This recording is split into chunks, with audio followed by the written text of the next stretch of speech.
આ છે પાણી પાયું છે તુરિયા અને દૂધીમાં. દૂધી હવે ઉગતી આવે છે એટલે પાવું પડશે. પી જાય એટલે ડૂલ પૂરી દેવી પાછા, એવો વિચાર છે. અને ઉગતા આવે છે એટલે પાવું પડશે. પાયું તો છે પણ અહીંયા એટલામાં થોડાકમાં કોરું રહ્યું છે. એક કોરું રહી ગયું આ બિચારું.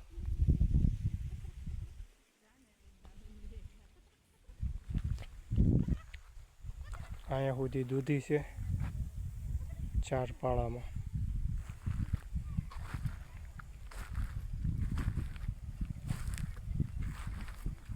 અંદર કંટોલા પણ ઉગ્યા છે.